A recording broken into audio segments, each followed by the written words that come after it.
Hai teman-teman semuanya, saya Joseph Hovian. Jadi pada video kali ini saya akan ngajak kalian ngobrol-ngobrol aja teman-teman seputar ada sebuah topik yang lagi ramai diperbincangkan beberapa hari terakhir tentang peraturan pemerintah. Kira-kira apa itu? Nah, jadi singkat cerita, ada sebuah peraturan pemerintah yang baru disahkan oleh Presiden Joko Widodo, yaitu Peraturan Pemerintah Nomor 56 Tahun 2021 yang membahas tentang pengelolaan royalti musik, teman-teman. Nah, kira-kira sebelum kita masuk ke topik bahasan yang lebih dalam nih, saya ingin tahu pendapat kalian, apakah menurut kalian dengan adanya peraturan pemerintah ini akan berdampak positif atau berdampak negatif kepada musik di Indonesia? Nah, saya ingin tahu pendapat kalian, kalian boleh tuliskan di kolom komentar teman-teman. Oke deh, jadi saya ingin menyampaikan dari sudut pandang saya teman-teman tentang peraturan pemerintah yang ini. Jadi saya masih belum melihat lebih dalam memang, dan saya juga adalah orang yang awam sebenarnya kalau ingin menyentuh di hal-hal tersebut teman-teman. Tapi ada ada satu pasal teman-teman yang ingin saya kutip. Jadi contohnya aja di pasal 3 Peraturan Pemerintah Nomor 56 Tahun 2001 menyebutkan setiap orang bisa menggunakan lagu atau musik dalam bentuk layanan publik yang bersifat komersial dengan catatan harus membayar royalti kepada sang pencipta, pemegang hak cipta, atau pemilik terkait. Nah, ini saya kutip dari kompas.com, teman-teman. Jadi, kalau misalnya kita lihat dari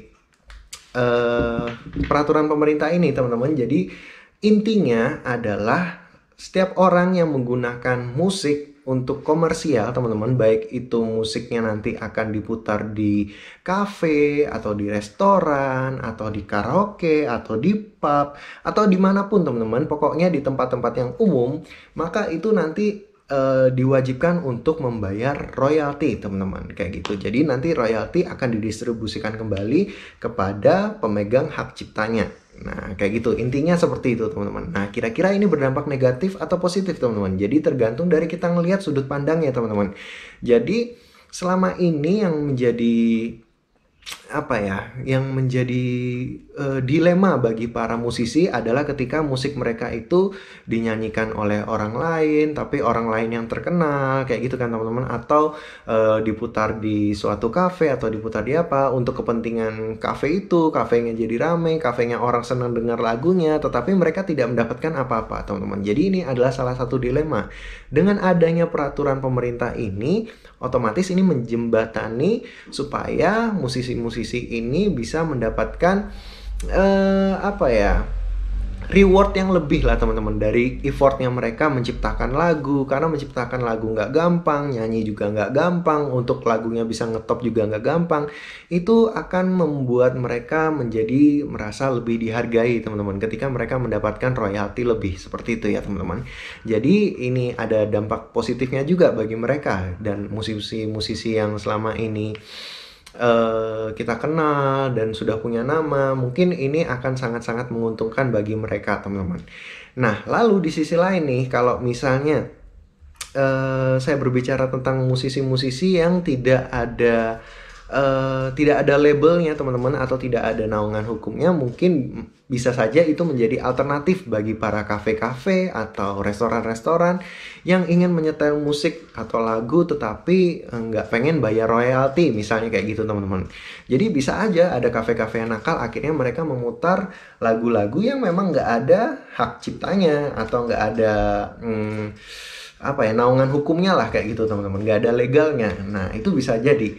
Nah, kalau misalnya ini akan mengembang ke arah sana, teman-teman, otomatis kemungkinan besar nanti di masa depan musik-musik atau orang-orang musisi-musisi pendatang baru itu akan lebih cepat naiknya, teman-teman, karena kafe-kafe lebih memilih, nantinya akan lebih memilih memutar musik yang tidak ada legalnya, teman-teman, daripada musik-musik yang sudah ada, yang sudah jelas labelnya apa, kayak gitu, teman-teman. Jadi ini bisa menjadi juga ya, bisa menjadi celah juga untuk para musisi baru, untuk lagunya mereka bisa didengarkan oleh orang banyak. Karena sebenarnya kalau boleh saya bilang ya, teman-teman, memutar musik di tempat umum itu ya dua sisi, teman-teman. Memang kalau misalnya nggak ada royalti itu merugikan ya, teman-teman. Tapi di sisi lain itu sebenarnya tempat itu mempromosikan lagunya orang tersebut, teman-teman. Jadi lagu kalian itu dipromosikan juga, kayak gitu. Nah, jadi apa ya, ya saling membutuhkan lah sebenarnya, saling membutuhkan teman-teman. Jadi kalau misalnya di kafe atau di hotel itu lebih memilih tidak membayar royalti, mereka pastinya nanti kemudian hari mereka akan lebih memilih musisi-musisi yang tidak ada labelnya teman-teman, seperti itu. Nah ini juga bisa menjadi masih menjadi pertanyaan bagi saya ya teman-teman, apakah peraturan ini hanya em, apa ya, hanya untuk musisi-musisi yang di kalangan di dalam negeri aja teman-teman? Karena kalau memang peraturan ini hanya membahas tentang musik-musik atau lagu-lagu asal dari Indonesia aja, wah ini bisa berbahaya teman-teman. Karena apa? Karena kalau misalnya cuma musik Indonesia aja yang dikenakan royalti, hotel-hotel pastinya atau tempat-tempat umum pastinya akan lebih memilih, ya udah deh mending kita putar lagu barat aja, kan nggak ada yang ngurus, nggak ada yang nuntut, nggak ada yang mempermasalahkan kayak gitu kan teman-teman. Jadi ini kurang lebih permasalahannya sama kayak di YouTube ya teman-teman. Di YouTube itu kan banyak musisi-musisi cover-cover yang akhirnya males kalau misalnya mau mengcover lagu orang Indonesia teman-teman, karena dituntut inilah, dituntut itulah, padahal viewers juga nggak seberapa, penghasilan AdSense juga nggak seberapa kayak gitu. Iya kalau misalnya penghasilan AdSense-nya tinggi, terus dibagi dua lah, dibagi rata, it's okay. Tapi kalau misalnya baru mulai cover, habis itu sudah dituntut, penonton juga nggak sampai 2000, paling juga AdSense-nya berapa, kayak gitu, dituntut berjuta-juta, wah itu orang sudah males teman-teman. Karena saya lihat kecenderungannya sekarang apa ya, cover-cover di YouTube itu orang lebih milih mending cover lagu yang dari luar negeri aja teman-teman, nggak ribet kayak gitu, nggak ribet.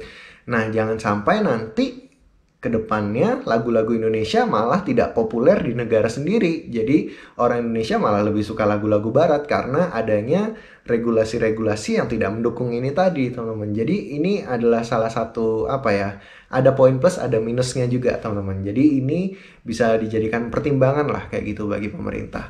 Nah lalu ada juga teman-teman yang saya ingin bahas tentang pengelolaannya teman-teman. Jadi pengelolaan untuk royalti ini agak susah untuk diawasi ya teman-teman. Jadi kalau misalnya saya baca di berita dari Kompas tadi, seandainya mereka mendaftar, jadi mereka mendaftarkan diri terlebih dahulu, terus memberikan dana. Kalau misalnya lagunya mereka nggak dipakai, terus nggak ngeklaim, dananya jadi dana tersimpan kayak gitu. Tapi kalau misalnya mereka mutar lagu dari artis tersebut, nanti akan dikurangi kayak gitu. Jadi mereka bayar royalti. Tetapi prakteknya di lapangan itu sangat susah untuk diawasi teman-teman. Jadi ini bisa dibilang adalah salah satu hal yang hampir nggak mungkin gitu loh teman-teman untuk diawasi, apalagi kayak kafe-kafe, berapa banyak kafe yang ada di Indonesia ini teman-teman. Jadi kalau saya sendiri ya teman-teman tidak hanya mengkritik tapi juga ingin memberikan masukan mungkin untuk pengelolaannya teman-teman. Ada baiknya seandainya pemerintah ini punya aplikasi khusus ya teman-teman, aplikasi khusus. Jadi ketika ada orang ingin mendaftar, saya ingin mendaftarkan tempat saya nih, misalnya saya pemilik kafe, saya ingin mendaftarkan ke pemerintah bahwa saya ingin memutar lagu-lagu dari penyanyi-penyanyi terkenal lah yang tadi sudah ada labelnya kayak gitu teman-teman.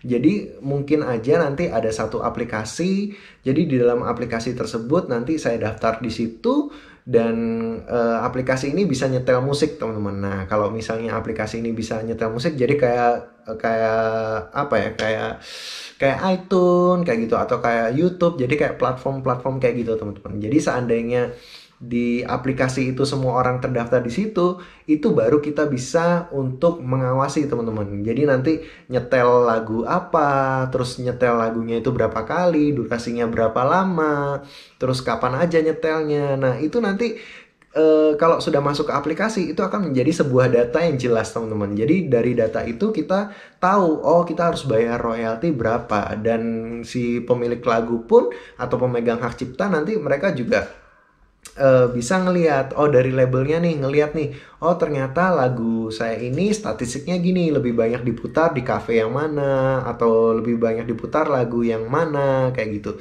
Nah kalau semuanya sudah terintegrasi di dalam satu sistem yang baik, saya rasa itu akan lebih mudah untuk diawasi teman-teman. Dan apa ya, ini ya ada poin plus minusnya teman-teman. Tapi kalau misalnya ini bisa berjalan dengan baik, pengawasannya dengan baik, saya rasa ini akan menjadi win-win solution bagi semuanya teman-teman.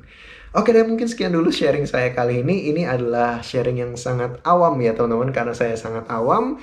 Dan mungkin saya perlu masukan juga dari kalian, kira-kira bagaimana pendapat kalian tentang adanya peraturan pemerintah yang mengatur tentang pengelolaan royalti musik ini teman-teman. Kalian bisa sharing di kolom komentar di bawah ini. Oke deh, mungkin sekian dulu. Saya Joshua Hovian, pamit undur diri. Sampai jumpa lagi di sharing kita berikutnya. Stay healthy and God bless. Bye-bye.